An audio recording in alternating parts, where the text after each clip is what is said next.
Bonjour, bonjour mes frères et sœurs, vous qui aurez l'occasion de me suivre sur ces moments de partage. Nous sommes toujours dans notre série de partage intitulée 15 minutes sur l'autoroute. Oui, j'en ai déjà expliqué, 15 minutes sur autoroute, justement parce que les 90% de mes heures de travail, je le passe sur les autoroutes. Et Dieu m'a mis à cœur de faire de cela un moment de l'évangile pour encourager quelqu'un. Que Dieu en tout cas vous bénisse pour ces moments. Donc là, nous voulons suivre un cantique qui va bien sûr nous introduire dans notre partage de cet après-midi sur 15 minutes sur autoroute. C'est parti. Car il est digne de louange, célébrer l'Éternel, car il est digne de louange, exalter l'Éternel, car sa miséricorde dira à toujours. Dieu est merveilleux, mes frères. Nous revenons sur notre plateau. Là, c'était notre maman, maman et papa, couple Bouloba. Donc, vraiment, c'est un couple pour qui j'ai beaucoup de respect. Ils ont servi le Seigneur avec beaucoup de dévouement, beaucoup de pudeur. Ce n'est pas comme nos frères d'aujourd'hui qui chantent, qui n'ont pas de pudeur, qui exposent même leur nudité à vie aussi de tout le monde. Et voilà, donc que Dieu soit loué en tout cas pour ces moments. Merci. Donc cet après-midi, mes frères, je vais vous partager, je vais vous encourager par quelques versets, comme d'habitude. Donc là, nous voulons parler, mes frères, sur la puissance ou le mystère du Père. Il est très important qu'un enfant de Dieu sache exactement ce que le Père, ce que le Seigneur représente pour sa vie. C'est très important, mes frères. Vous savez, quand déjà, au départ, tu ne sais pas ce que tu as dans ta main, mon frère, quel que soit ce que cela représente, tu ne feras absolument rien parce que déjà tu ignores et tu ne connais pas la valeur de ce que tu as dans la main.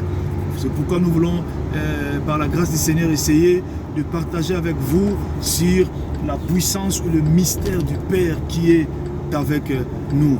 Donc, nous prenons déjà Genèse chapitre 27 au verset 41.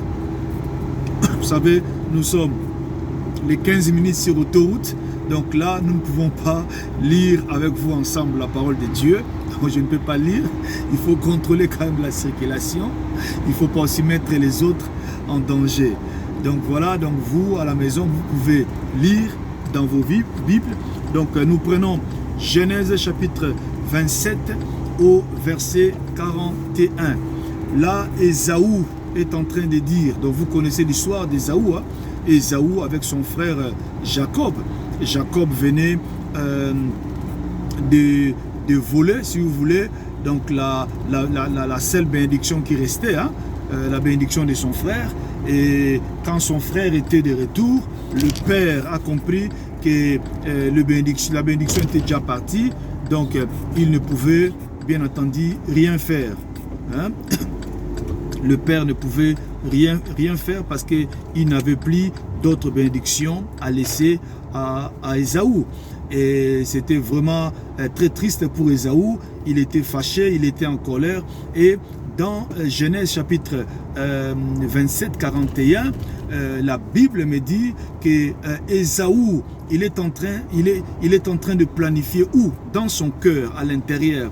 La Bible dit dans son cœur, il est en train de se dire, il dit bientôt mon père va mourir. Donc il dit les jours du deuil de mon père approchent et je vais tuer mon père. Littéralement, il veut seulement dire bientôt mon père ne sera plus là, ou mon père va disparaître. Et quand mon père va disparaître, je vais tuer mon frère Jacob parce qu'il a volé ma bénédiction. Mais il y a quelque chose qui m'a touché. Quand je suis en train de lire ces versets, il y a un petit détail à l'intérieur qui a fait un déclic dans mon esprit. Il voulait tuer son frère. La Bible dit dans son cœur, il a déjà planifié la mort de son frère. Donc pour lui, c'était fini. Donc son frère devait mourir. C'était déjà planifié, c'était déjà signé dans son cœur, c'était déjà cacheté et c'était déjà arrêté. Personne ne pouvait changer cela.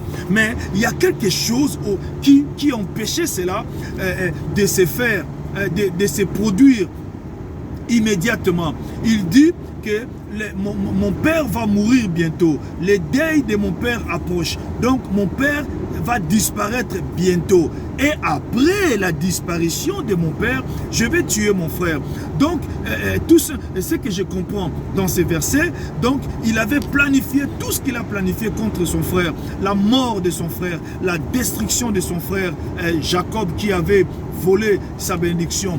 Tout ce qu'il avait planifié, tout ce qu'il avait écrit dans son cœur contre son frère ne pouvait pas se réaliser pendant que son père était présent, pendant que le père vivait encore. Ne pouvait pas, dans tous ces projets qui étaient écrits dans son cœur, ne pouvaient tout simplement pas se réaliser. Donc nous voyons clairement que la présence de son père était en train de bloquer tous les projets qu'il avait écrits dans son cœur contre son père.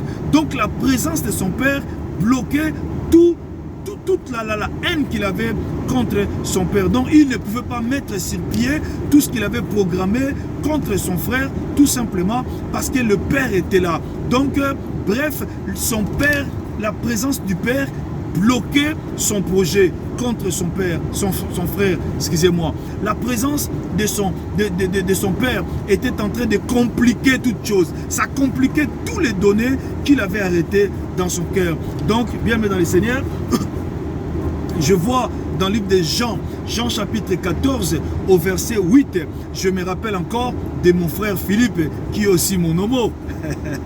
Philippe, en tout cas, je crois que le nom de Philippe, c'est un nom très puissant, hein? Parce que si je vois dans le livre des Actes des Apôtres, c'est encore Philippe qui a prêché toute la ville de Samarie, et Samarie était complètement touchée par la parole et sauvée. C'est encore un autre Philippe,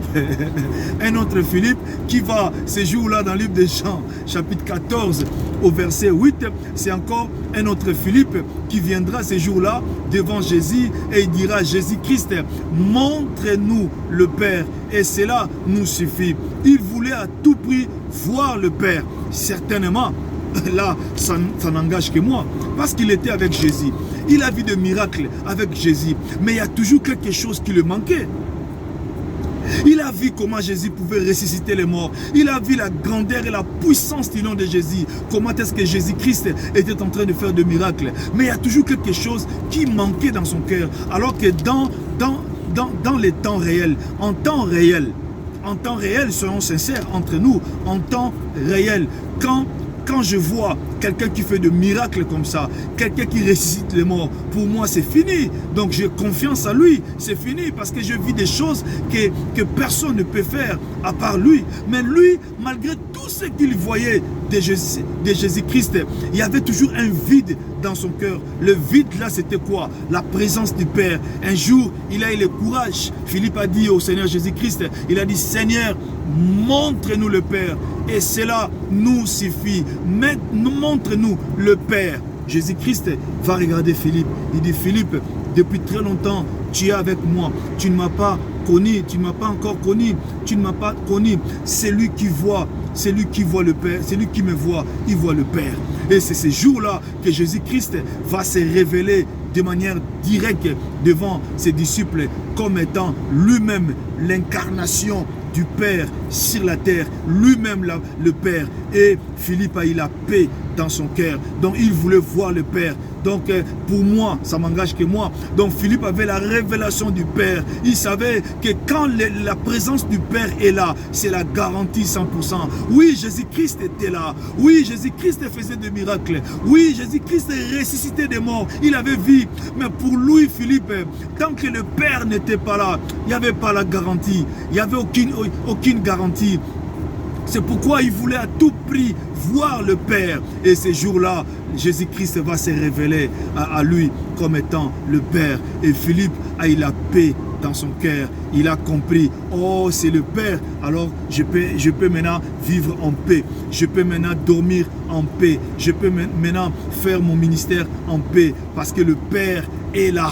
Le Père est au milieu de nous. Le Père est à côté de moi. Quand le Père est là, personne ne peut te toucher. Quand le Père est là, personne ne peut te faire du mal. Quel que soit le projet que le diable a écrit contre ta vie, quel que soit le projet que le monde des ténèbres a écrit contre ta vie, a planifié contre ta vie. Mon frère dans le Seigneur, je vais te dire une chose. Quand le Père est à tes côtés, le Père qui est lui-même Jésus, vous voyez, Jésus va se révéler à Philippe comme étant le Père. Donc, quand la présence du Père qui est Jésus-Christ est à tes côtés, quel que soit tout ce que les mondes des ténèbres ont planifié dans ta vie, je vais te dire une chose, toutes ces choses-là vont rester une lettre morte. Rien ne va se réaliser contre toi. Pourquoi? Parce que la présence du Père est à tes côtés. C'est pourquoi les jours où Joseph, souvenez-vous de Joseph, les jours, nous sommes dans le livre de Genèse, chapitre 45, verset 1. Tu peux lire du verset 1 jusqu'au verset 3. Vous avez les jours où Joseph va se révéler officiellement à ses frères, après les avoir compliqués, mais les jours où il se révèle directement, de manière claire, de manière directe à ses frères, que je suis Joseph, votre frère. La première question qu'il va poser à ses frères, il dit, est-ce que mon père vit-il encore? Ah, vous avez compris? La première question, mon frère, alléluia. La première question de Joseph, quand il va se révéler à ses frères, il dit, mon père, vit-il encore? Donc là où il était en Égypte, il y avait une seule chose qui lui manquait, c'était la présence de son père, parce qu'il avait il avait la révélation du Père. Oh, là où le Père est, c'est là où il y a la joie. C'est là où il y a la paix. Là où la présence du Père règne, c'est là où il y a la victoire. Quelles que soient les attaques que tu peux endurer, quels que soient les combats que tu peux connaître dans ta vie, oh, même si tu es stérile, même si les sorciers de votre famille ont bloqué ta bénédiction, même si on a proclamé des choses terribles contre ta vie, même si on a fait des déclarations diaboliques contre ta vie. Mais je vais te dire une chose, quand la présence du Père est avec toi, quand la présence du Père est là, mon frère, laisse-moi te dire une vérité, tu sortiras toujours vainqueur, parce que la présence du Père est là à tes côtés, est là avec toi. Oh mon frère dans le Seigneur, pendant tout le temps que Joseph s'est retrouvé en Égypte, souvenez-vous, en Égypte, il n'était pas n'importe qui, il était gouverneur. En Égypte, je peux me dire qu'il était milliardaire. Donc si j'ai ramené Joseph à la vie d'aujourd'hui, c'est un millionnaire parce qu'il avait le cœur du roi. Il s'occupait de tout. C'est lui qui décidait de tout. Il était un homme fort en Égypte. Donc, il était un millionnaire. Permettez-moi, il était un millionnaire. Il avait des moyens. Il dormait certainement dans un villa. Il avait une bonne vie. Il avait tout ce que l'homme peut vouloir posséder. Mais il y a quelque chose qui lui manquait, mon frère. C'était la présence du Père. Il y a quelque chose qui lui manquait. C'est pourquoi, mon frère, les jours où il s'est révélé de manière claire à ses frères, il a dit à ses frères, je suis Joseph, votre frère. La première question, regarde, lis bien la Bible. La première question que Joseph va présenter, va poser à ses frères. Est-ce que mon père vit-il encore? Donc là, on a compris, mon frère. On a compris, ma sœur, que son plus grand souci, ce qui lui manquait, c'était la présence du Père. Parce qu'il avait la révélation du Père. On peut tout avoir. On peut avoir des millions, mon frère. Tu peux dormir dans une belle maison, dans un villa. Tu peux avoir une grande maison, de belles meubles, une belle voiture. Mais si la présence du Père n'est pas à tes côtés, si la présence du Père n'est pas avec toi, si la présence du Père n'est pas permanent dans ta vie, mon frère, laisse-moi te dire une vérité. Toutes ces choses tomberont comme un château de cartes. J'étais à Kinshasa, j'ai rencontré une sœur. Cette sœur avait vraiment des moyens. Elle avait des moyens. Oh, elle a bâti une belle maison en étage, 2 maisons en étage. Elle a acheté un grand terrain avec son mari. C'est un couple, bien sûr. Elle a acheté un grand terrain et dans un quartier résidentiel de Kinshasa, mon frère dans le Seigneur. Et là, elle a bâti 2 maisons en étage. Elle avait vraiment des moyens. Donc, les billets de dollars, c'était rien pour elle. C'était rien pour ce couple.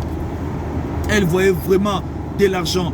Plusieurs voitures dans sa résidence. Oh, quand je le vis, je suis parti en Afrique et j'ai rencontré cette dame.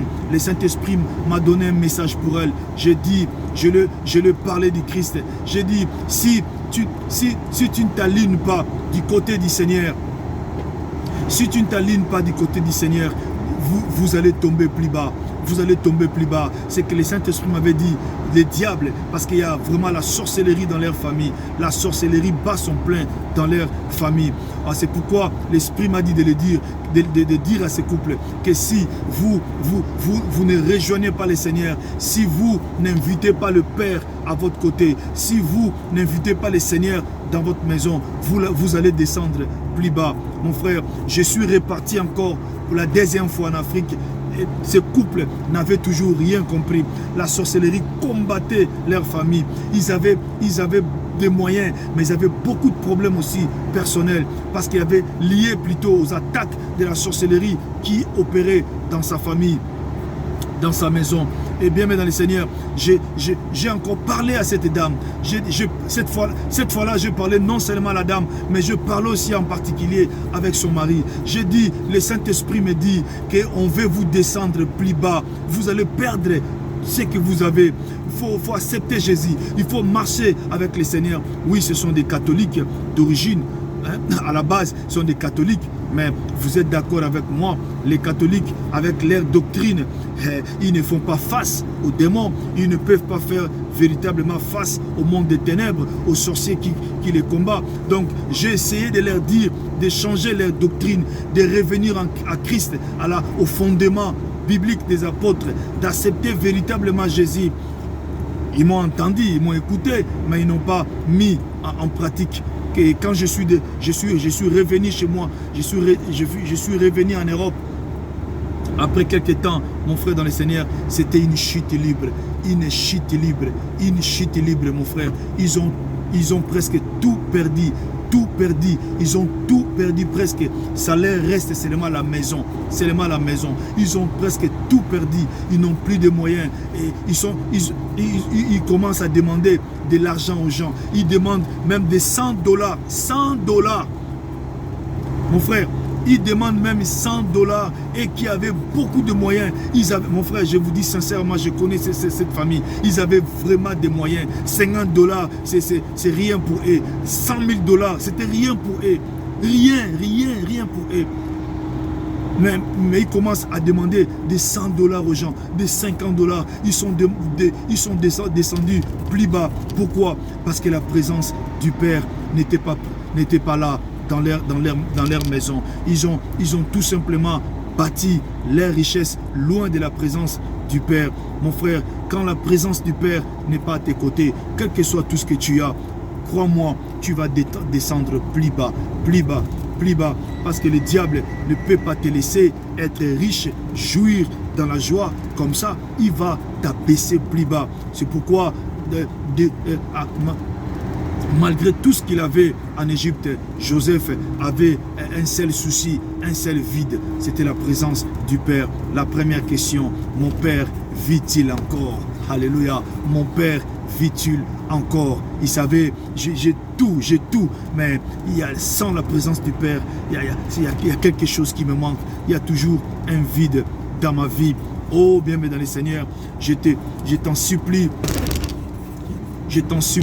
à vivre, à inviter permanent la présence du Père dans ta vie, d'être permanent avec le Père qui est Jésus-Christ, parce que Jésus-Christ s'est révélé à Philippe comme étant le Père. C'est pourquoi Paul, dans le livre de Romains chapitre 8, au verset 31, l'apôtre Paul dit aux Romains, si le Père est pour nous, qui sera contre nous? Alléluia. Si le Père est avec toi, mon frère, qui sera contre nous? Quel que soit le plan, les complots qu'ils ont planifié, ils vont planifier contre ta vie, rien ne marchera, parce que le Père est avec toi, même si aujourd'hui tu pleures, crois-moi mon frère, crois-moi, même si tu pleures aujourd'hui, mais aussi longtemps que le Père est à tes côtés, crois-moi, bien mais dans le Seigneur, un jour, tu vas essuyer tes larmes. Tes larmes vont se transformer en rire, en la joie. Parce que le Père était là. C'est très important, mes frères. C'est pourquoi Marie et Joseph, les jours où ils revenaient de la fête de la Pâque, ils se sont rendus compte, après 3 jours de marche, la Bible dit, ils se sont rendus compte que le Père qui est Jésus n'était plus avec eux. Mon frère, ils avaient déjà marché pendant 3 jours pour en arriver là où ils étaient. Alors, ils ont demandé aux voisins, ils ont demandé aux amis, et ils ont demandé si quelqu'un avait vu Jésus. Ils ont demandé si Jésus-Christ était avec un voisin. Mais personne n'avait vu Jésus. Mon frère dans le Seigneur, qu'est-ce qui va se passer? Marie et Joseph, malgré qu'ils avaient déjà marché pendant 3 jours, mais Marie et Joseph ont pris une décision grave, une décision dure de retourner à Jérusalem, imagine-toi, ils avaient déjà marché 3 jours pour en arriver là où ils étaient, mais ils sont retournés. Ils sont retournés à Jérusalem. Donc ils devaient encore marcher 3 jours pour rejoindre Jérusalem. Et encore 3 jours pour revenir au point où ils avaient perdu Jésus-Christ. C'était soufflant, c'était dur pour eux. Mais pour la présence du Père, dans ta vie, dans tes affaires, pour la présence du Père dans ta santé, il n'y a pas de prix. Il n'y a pas de prix, mon frère. Oh, j'aimerais que tu comprennes cette dimension. Pour la présence du Père dans ta vie, il n'y a pas de prix. Oh, même si les gens vont t'humilier, même si les gens vont te fouler aux pieds, même si les gens vont t'haïr, même si les gens vont dire des choses dures pour toi, même si les gens vont te calomnier, mais pour la présence du Père, il n'y a pas de prix, il n'y a pas de prix, mon frère. Oh, je t'invite cet après-midi à faire les choix, de vivre en permanent dans la présence du Père, Oh, il n'y a pas la gloire sans la présence du Père. Tu peux monter comme tu veux, mais s'il n'y a pas la présence du Père qui est Jésus-Christ en permanence dans ta vie, crois-moi, tu vas descendre un jour plus bas. Mon frère dans le Seigneur, même si on vous avait bloqué dans votre famille, même si la famille était bloquée, même si la sorcellerie avait bloqué votre famille, mais si la présence du Père est là, mon frère, tu finiras par sortir, tu finiras par vivre ta destinée. Mon frère, je vais finir par un témoignage. Vous savez, nous, dans ma famille, il y avait un certain oncle, mais il n'est pas vraiment notre oncle. Mais c'était un oncle par alliance que ma mère avait amené à Kinshasa quand elle partait voir ses parents à l'époque au village. Il n'est pas vraiment notre oncle. Alors, notre mère a amené cet individu dans notre famille. Notre maman nous a dit que c'est notre oncle, alors que c'était un grand sorcier, un grand sorcier. Vous savez quoi? Cet homme avait bloqué, qu'est-ce qu'il a fait dans notre famille? Il avait bloqué toutes nos étoiles. Il travaillait avec nos étoiles. Moi aussi y compris. Il travaillait avec l'étoile de mes frères. Il travaillait avec l'étoile de mes sœurs. C'était ça son plan. Il avait bloqué toute notre famille. On était nés à 9. Je vais vous dire une vérité. Rien ne marchait dans notre famille. Mes frères sont venus en Europe. Ils étaient découragés. Mais rien ne marchait pour mes frères. Quelque chose, tout ce qui était facile pour les autres était très compliqué. Très compliqué pour mes frères. Tout ce qui était facile pour les autres était compliqué pour mes frères. Alors, pourquoi? Parce que nos étoiles, permettez d'utiliser les termes qui n'est pas vraiment un terme biblique, nos chances étaient utilisées par ces soi-disant oncles. Il n'avait pas un diplôme, il n'avait pas fait des études, mais il avait toujours des postes très élevés dans de grandes sociétés du Congo. Mais comment tu peux avoir des postes très élevés dans des grandes compagnies du pays alors que tu n'as pas de papier, tu n'as pas des études? Oh mes frères, étant que sorcier, il travaillait avec nos étoiles. Donc l'étoile de toute ma famille de 9 personnes. Alors ça représentait des papiers pour lui. C'est pourquoi il pouvait travailler dans des postes très élevés au pays. C'était comme ça mes frères. Moi-même, je l'ai vécu dans ma vie. La vie était dure pour moi. Tout ce que je faisais était compliqué. Je n'ai pas compris qu'est-ce qui s'est passé. Mais la présence du Père était là. Je continuais à prier. Je continuais à marcher avec le Seigneur. Je continuais à servir le Seigneur. Et avec le temps, Dieu s'est révélé à moi. Dieu m'a révélé ce qui s'est passé. J'ai commencé à prier le Seigneur. J'ai demeuré dans la fermeté, dans la sanctification. Mon frère, je vais te dire une chose. Quel que soit tout ce qui était lié dans ta vie, tout ce que l'ennemi avait bloqué, si tu demeures toujours dans la présence du Père, tu continues à vivre dans la présence du Père, mon frère, les bouchons sautera, les bouchons sautera, les barrières sautera. Oh, j'aime ces versets. Qui est-il, grande montagne devant Zorobabel? Donc tu peux aussi être un homme de Dieu, un enfant de Dieu, tu crains Dieu, mais les montagnes peuvent aussi se présenter devant toi. Qui est-il grande montagne? Donc, mon frère, Dieu, j'étais toujours dans la présence du Seigneur. Je continuais à vivre avec Christ, dans la sanctification, à craindre le Seigneur, à demeurer dans sa présence. Mon frère,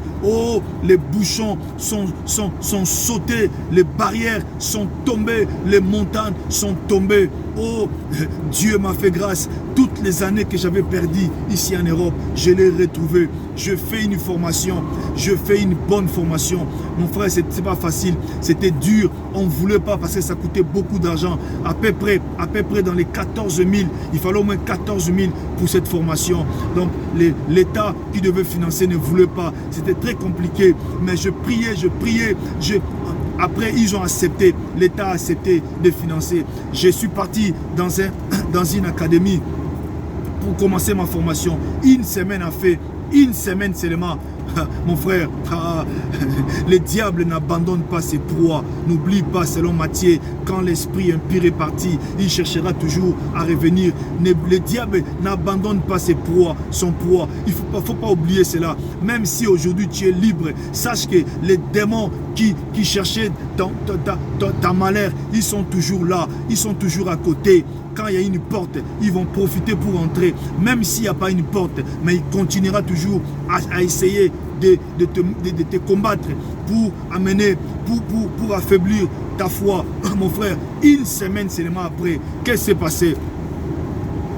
L'école l'académie où je commençais ma formation, mon frère, ils ont envoyé une lettre à l'état de ma ville pour dire que ils ont dit que je n'ai même pas la motivation pour faire la formation, et je n'ai pas ils ont dit beaucoup de mauvaises choses, et l'État m'a invité. Je suis parti voir, c'est l'homme qui s'occupait de mon dossier. Il a dit on me retire ces droits qu'il m'avait donné de faire la formation. Ah bon, pourquoi? Non, l'école a écrit, tu n'as pas la motivation, donc c'est rien, donc on ne peut pas gaspiller beaucoup d'argent comme ça, donc tu ne peux pas. Ils m'ont retiré cette permission que j'avais réussi avec beaucoup de difficultés de faire la formation. Mon frère, c'était dur dans mon cœur, mais j'ai compris. Oh, Dieu soit béni.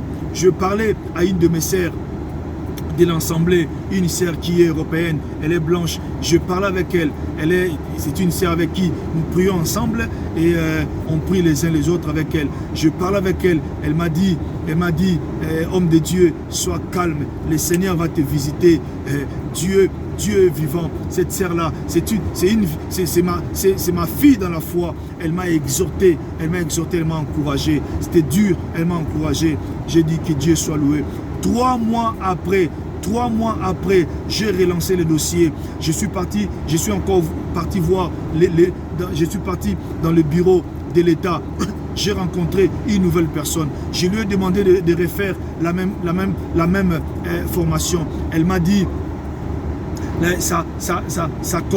sa collègue d'avant avait refusé parce que tout est écrit sur l'ordinateur, toutes les traces est restées. On avait refusé cette formation parce que tu ne pouvais pas le faire, tu n'as pas les capacités de le faire, et puis tu n'as même pas la volonté.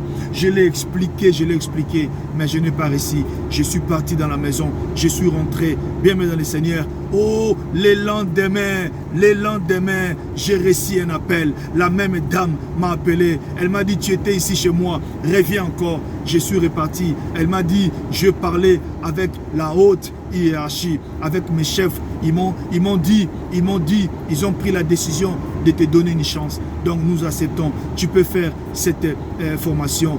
Donc va chercher une académie là où tu peux faire la formation. Je suis parti bien entendu dans une autre académie pour faire ma formation. Mon frère, je fais ma formation. C'était dur, mon frère. C'était véritablement dur. Il y a des examens très forts à passer pour la qualification. C'était vraiment dur. Je dois vous dire la vérité. Mais Dieu m'a assisté. Vous savez, à la fin de ma formation, les jours de la dernière examen, donc ici en Allemagne, on l'appelle IHK. Donc en allemand, on dit IHK. Donc IHK. Donc c'est les examens nationaux, donc l'examen du formation, du fin du cycle d'une formation qui est organisée par l'État lui-même. Donc ce sont les inspecteurs que l'État envoie pour organiser et contrôler ces examens. Les jours de mon examen, mon frère, je dois vous dire une vérité. L'examen était tellement dur, était vraiment dur.